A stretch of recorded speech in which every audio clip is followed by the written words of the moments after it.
Alright, how's it going? I haven't made a video in a very long time, but I've been working on Minecraft and I figured I might as well show you guys this. You might find it pretty cool.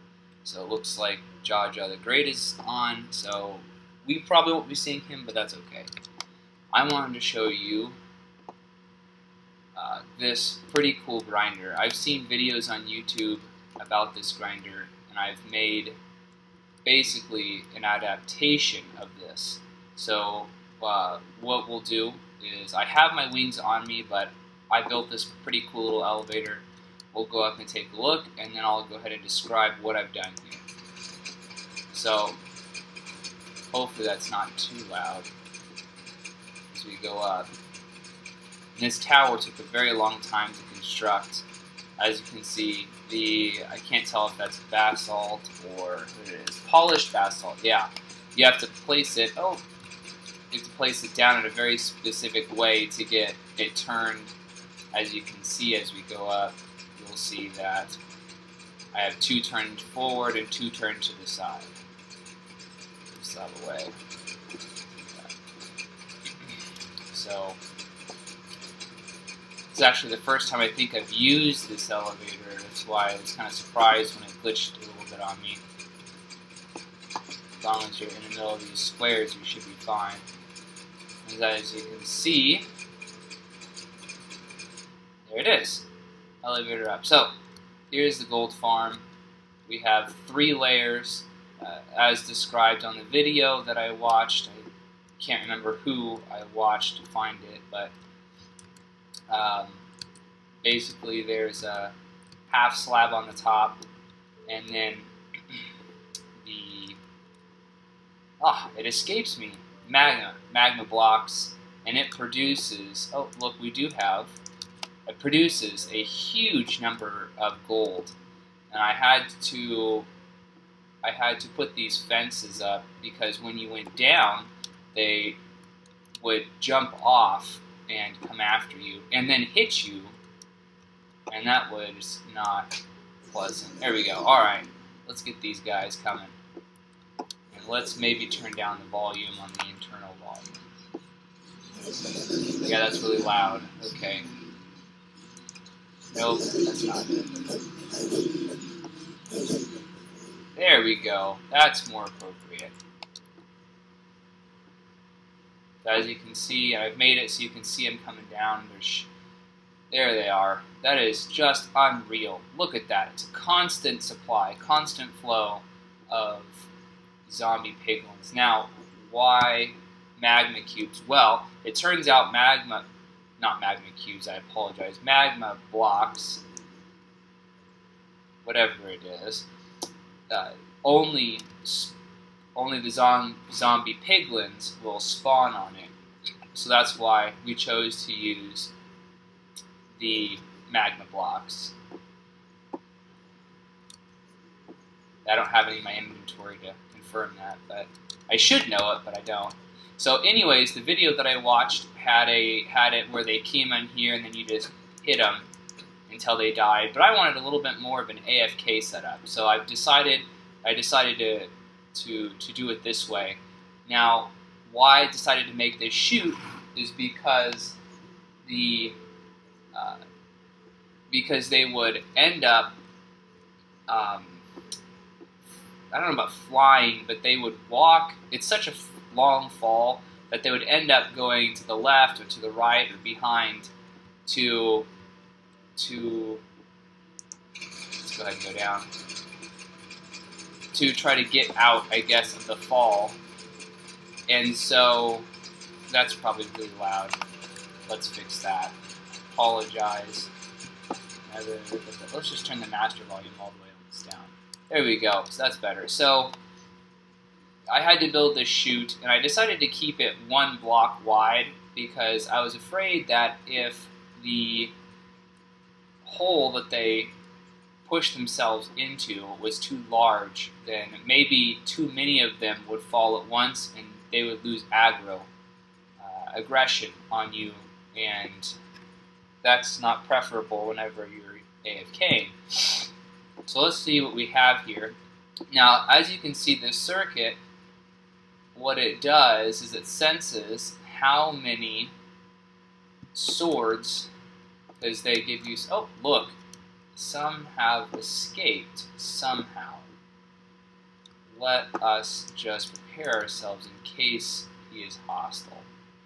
Oh, you know what it is that's what it is. They're falling from up there. You can't see it, but if I go far enough out, they will drop on me. And okay, I'll do it for you. I'll do it for you guys. But they can see me all the way up there. Oh, sorry. Yep. And they're dropping down on me. Holy, that scared me. Yep, see, there they are. Boom, boom, boom, boom. They're coming after me. So anyways, that's what the gates are for. Look, now I get some treasures. Now that's what they do. They lure you out there. Ooh, come get my treasure, and then they fall on you and kill you. I don't know how it happens, but.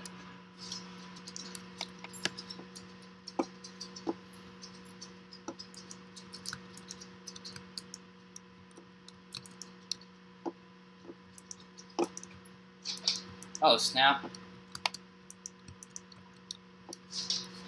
That was close. Alright, I don't have any food on me. This is ridiculous.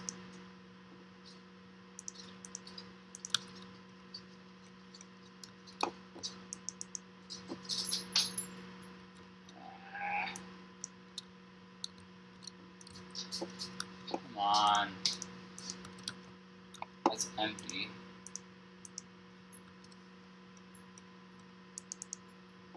Oh, man, no food. Okay, I guess it's okay. We'll just proceed.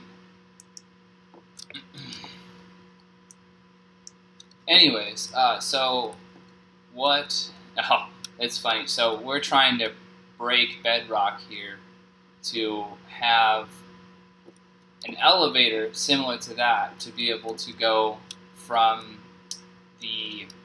So we have a hallway underneath that we use to travel back and forth between places in the nether, and I would like to break enough bedrock to be able to make an elevator that goes up and down. I thought that would be pretty cool. So that's what this is all about. But that doesn't have anything to do with this stuff. So basically there's a hopper underneath for you to be able to place a shulker box down, blam, and it just empties this stuff. This is gold ingots. Yeah. Go ahead and do that real quick. Right, so it sorts it accordingly, and you'll see many different varieties of this type of sorting. But basically, there's a bunch of hoppers that the piglins fall onto, the zombie piglins, and the stuff comes through here, and you'll notice it's all pointing that way, but this is really where it comes in handy. You'll have 4 pieces, and then whatever you want it to filter.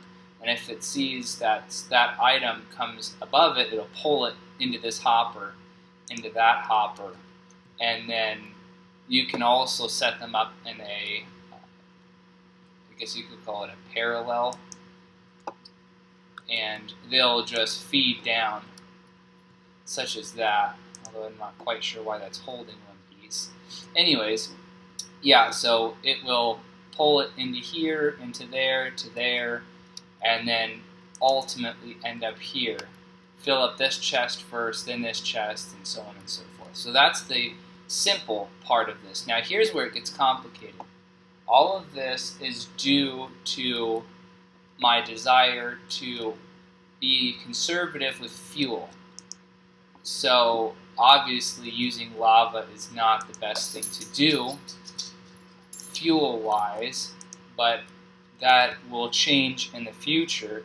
We're going to be making a kelp farm, and I'm going to power this with kelp. Kelp is a much better resource to use for these furnaces because 20 items per block is much better than I think it's 64 plus 32, 6, 7, 8, 9, 96, something like that for some lava. So basically, this is how it works. Let's go back here. So you'll notice there is a comparator right there. And this chest, when it becomes full, will output a redstone signal. And as the chest becomes more and more full, this signal will get stronger and stronger. This is just a test. Until finally, when that chest becomes completely full, it will go 16 blocks, this is the 15th, this is the 16th block, which turns this redstone torch off, unlocking this hopper that I have just a random number of cobblestone, which I think is an inadequate delay, and this circuit just passes the cobblestone back and forth, and you can find videos on this stuff. And then what happens is this observer here sees that the pistons go back and forth. These are actually sticky pistons. I tried using regular pistons and it did not work, so be careful of that.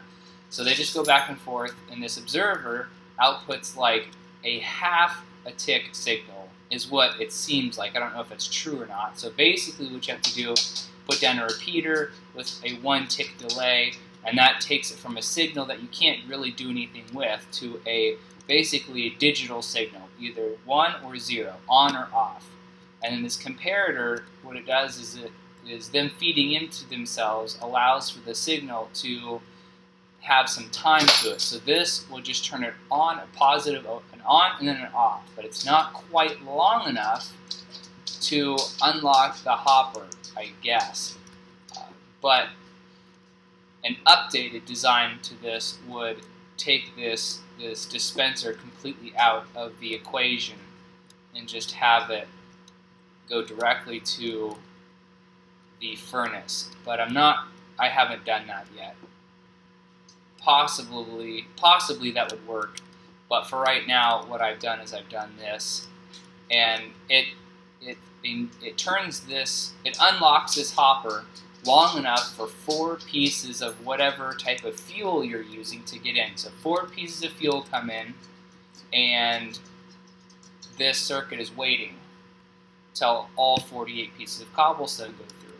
Now, by then, these furnaces will have burned down what's inside of this chest, maybe. Now, if it burns it down, this will turn off, and this torch will turn back on, locking this hopper and stopping the timer. And then it will use whatever 4 pieces of fuel source you've used and wait until this chest is full again. And it will conserve fuel. The best fuel source, in my opinion, would be charcoal or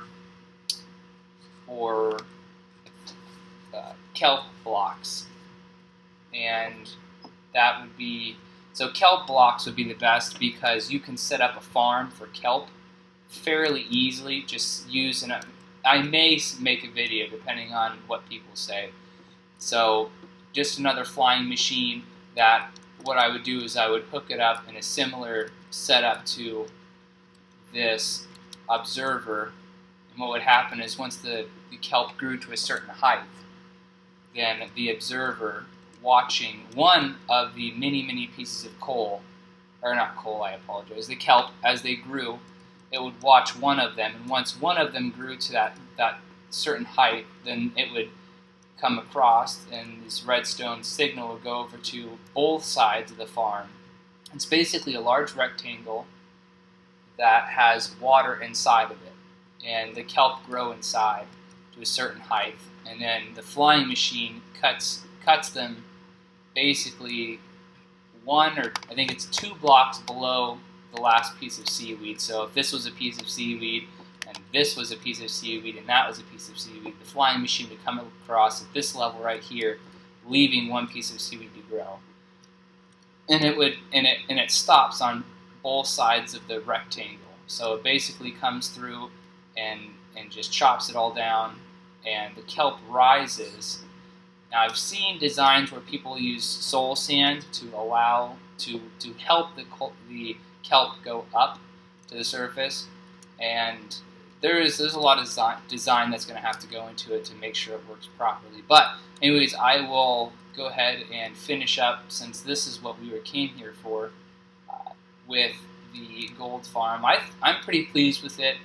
I think it works very well. It took a long time to build, and it's pretty cool. It's pretty epic to look at. So I have enough rockets. Let me go ahead and just fly up there real quick.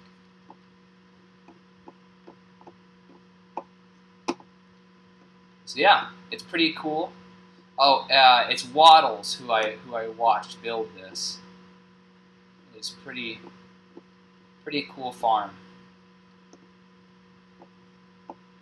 So thanks again, guys, for watching. I hope you enjoyed it. I know I'm a slow speaker and maybe not exciting to watch or listen to, but if you stayed this long, you obviously enjoyed it. Anyways, you guys have a great day and an even better weekend, since it is the weekend at the time that I'm recording this. And I will see you guys next time.